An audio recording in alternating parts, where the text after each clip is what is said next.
You have got to see how petty these world leaders are. Whoa, Montezuma. Well, someone needs a timeout. Yes, in this episode we discuss how Civilization's AI is still kind of unreasonable, as well as the other pertinent factors, such as me trying to determine how it's changed from 5, how it measures up. Spoiler alert, Civilization VI might be better because of one unfortunate reason. Let's have this one last hurrah before Civilization VII comes out. In this Cheapness Affordable Gaming review of Civilization VI Platinum Edition.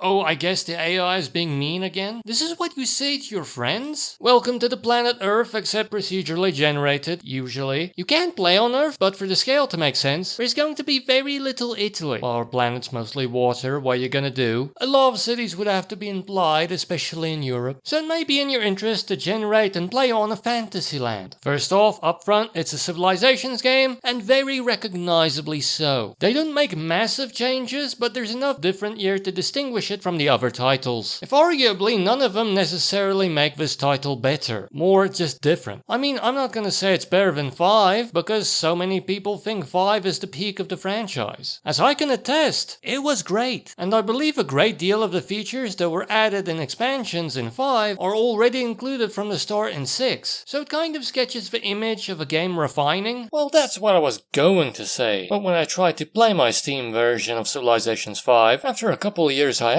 I was met with an unpleasant surprise. They've removed the 2K launcher. Now it won't launch for me and a great deal of other people. I didn't manage to get it to work, but it kind of felt accidental, because I spent a great deal of time one day trying to figure it out, employing the suggested fixes, and it just didn't work. Honestly, this is another change to the audio, because I was gonna say it's unplayable, unbroken, but when I tried it on a different day, one of the fixes accidentally clicked. I do not know if this problem affects everyone, or whether everyone will eventually get their fixes to work. Just please be aware, you may have to tinker a bit. And for this reason, some people may think that Civilization VI is better than Civilizations V by default. It's a harsh and frustrating reason, seems kind of arbitrary, but some of you just may not be able to play Civ 5 anymore, or at least will have to go through the irritating task of doing some gamer MacGyvering. But I do concede that the changes they implemented, I do appreciate. In the game you settle cities, they grow, become more productive, you research technologies, produce culture and faith, build units and structures, even powerful wonders as long as you're the first one to finish them. Business as usual. But in 5, your city took up a hexagon and theoretically you could build all buildings and wonders in a single city, with very few exceptions. And as long as you were in a defensible enough position, you could essentially play as a city-state, without expanding. As long as, you focus on construction and research, win the race to build a few key wonders. I mean, in a competitive game you probably will be beaten to the punch on at least some of them, but in theory, your city would look like some internationally themed theme park. And to add to this to an extent in 5, settling new cities was penalized more harshly, with the irritating happiness system. More cities, more moaning. Speaking of how hard it is to make people happy, may I suggest a pretty easy way to make someone happy. You can make me happy by liking and subscribing. But no pressure, I'm grateful you even watched. Let's continue. But Civilization VI is different because it kind of encourages expansion, at least in a way that's more obvious to me. As first off, wonders require an entire hex to be built, and if you intend on building at least a few of them, you probably will need more cities to make up for the loss in productive land. And maybe while you're at it, maybe designate cities for specific purposes, economic, military production. As another change is that you have to build districts that enact those focuses. Libraries, universities, research buildings, all need to be built on a campus. Gold production and trade buildings need to be built in commercial hubs and or harbors. Theater districts house artifacts and art, and so on and so forth. And the amount of districts you can build in a city is dependent on the population. So you usually will be limited in district construction, at least at the start. Maybe even entirely if that city's population doesn't really want to grow because of the area's food scarcity or too little available housing. And perhaps the most exciting implication is that you can build entertainment districts to increase happiness, but you can share that happiness across across cities. So this kind of town planning takes away one headache at the very least, one that frustrates me. Through the much more agreeable amenity system. So a sedentary player that doesn't really want to expand may be able to survive, but I doubt they'd win. Well, maybe you'd be able to swing a diplomatic victory helping civilizations after natural disasters, a victory condition that comes with the Platinum Edition. In the Gathering Storm expansion, I believe. That victory actually was very easy, because the other civs didn't really bother taking part. If you had human opponents, I suspect that would actually be a respectable victory to chase, one of challenge. And that brings me to one, maybe the only, objective improvement that Civilizations VI has over 5. At least that was there upon launch. It is remote play together capability, which is nice, even though playing Civilizations multiplayer would probably take ages. Absolute punishment. And I'm pretty sure there isn't really much of a reason why Civilization 6 has it and 5 doesn't. A lot of companies have retroactively added this to their games. I mean, come on, Critter Crunch has it. Also an improvement in my eyes, no more paying a coin of upkeep per hexagon of road. And they made the workers expendable, I mean literally, to avoid us just leaving them somewhere until they're needed. Great people also are unique now with specific benefits. First come, first serve. So that's another avenue for competition between civilizations, competing to earn them and their great works. Other leaders even get mad at you for artistic and scientific excellence. You fight each other on so many different fronts, and thus domination victories are even less appealing, because there are so many other ways to win. I mean, I've won twice so far, diplomatically through aid, liberating a city-state I was pretty chummy with, and the Olympics. A training period of far longer than 4 years given. And I won a cultural victory through art and tourism.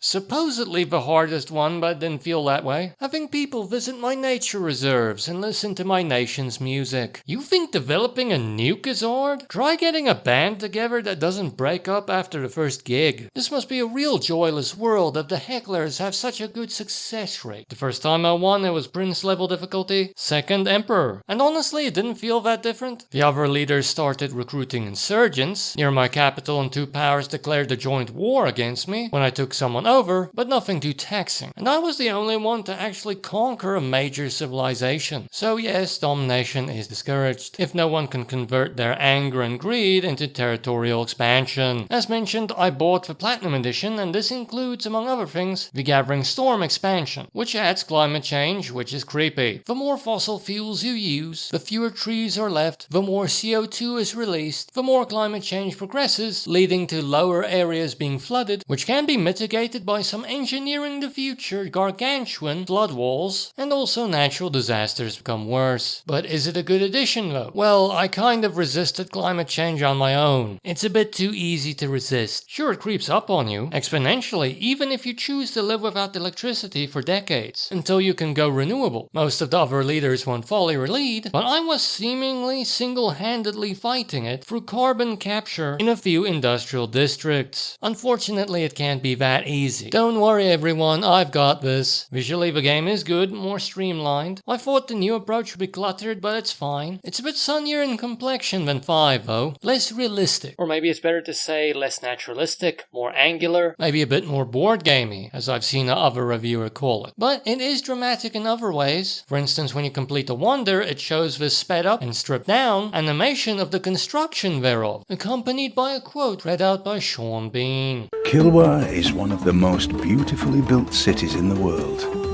The houses there are entirely made of wood, their rooftops out of rope grass, and it rains with great vigour.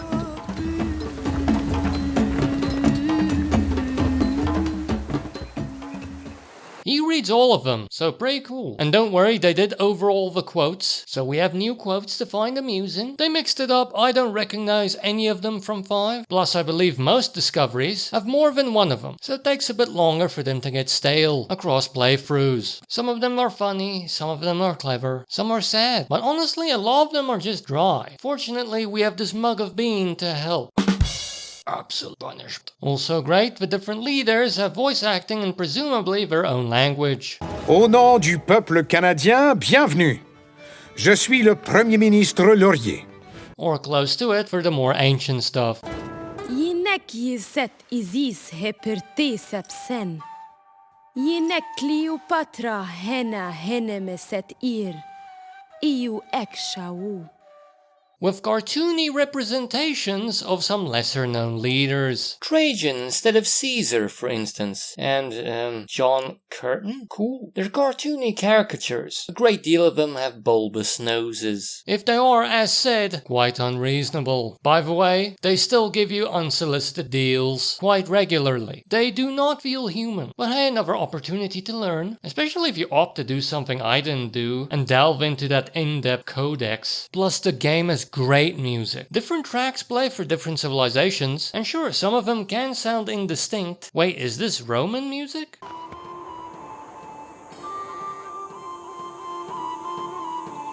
But playing Waltzing Matilda for Australia?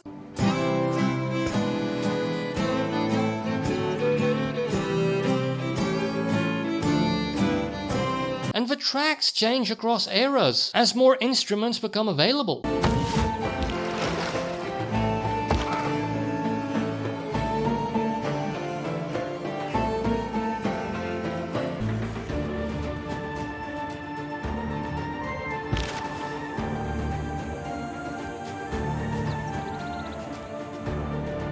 It's awesome. Surprisingly, one of the best things about this game. I played as Kupe, leader of the Maori civilization, and this really sounds like a haka.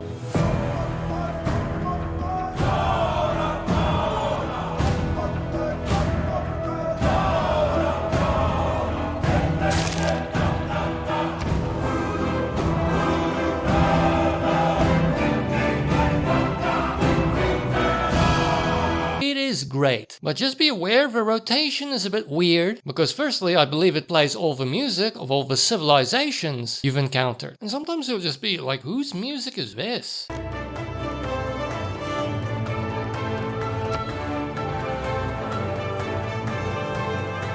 It took me about 32 hours to complete my first campaign and about 30 to complete my second. But let's stick to my first attempt only. And as mentioned, I splurged for the Platinum Edition, the full price of which is truly ridiculous. And on sale that goes down to 230 Rand 46 cents. That's 7 Rand 21 cents per hour of gameplay, which isn't great. Some people will definitely play a lot more, get that price per hour to something better, but I'm going to suggest an alternative here. Because Civ 6 on its own, without the expansions and DLC, okay, it still has a ridiculous full price, at 899 Rand, but it went on sale for 44 Rand 95 cents. That's 1 Rand 41 cents per hour of gameplay. Which is good. Sure, the playtime may be a bit less than I'm advertising here, without the extra features, but a part of me thinks that the DLC aren't really that worth it. Or at the very least, you'll get more bang for your buck going with the base game only. I mean, most of the add-ons are different civilizations, and sure, while I did love Kupe's ability to sail early on, and the extra mobility that gave me compared to other civilizations and expanding overseas, they may not be worth it. Sure, it can be a bit hard to think about it. Which features could I really do without? But reading here, there are definitely some that aren't really worth the price. Sure, massive flood walls are cool,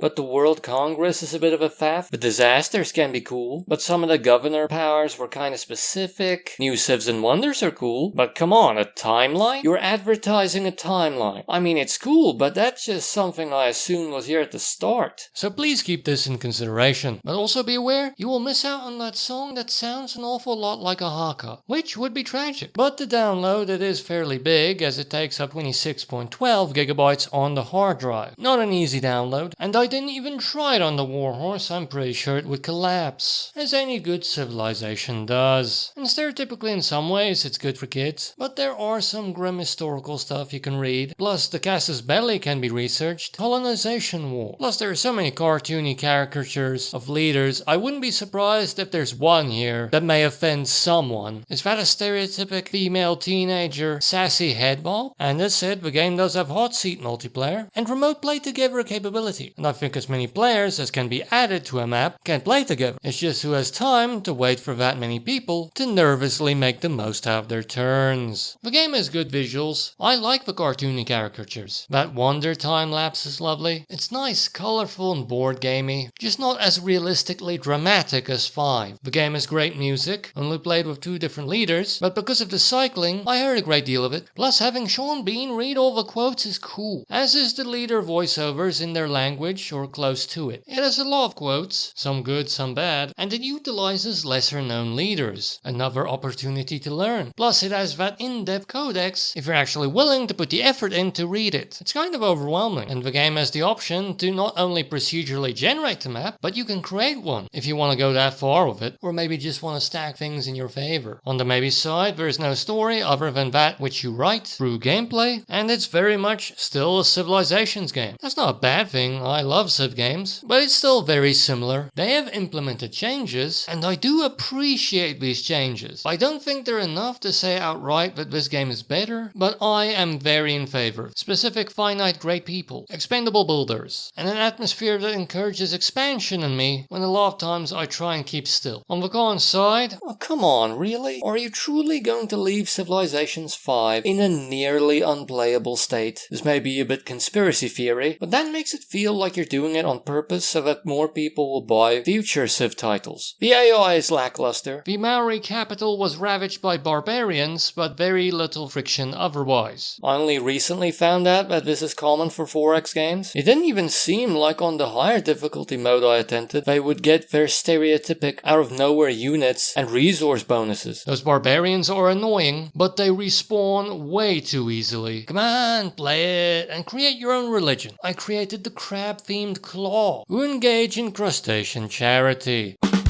Absolute punishment. Surely you have to laugh at how much of a reach that joke was. They also have an important figure called Mary. Mary Rose.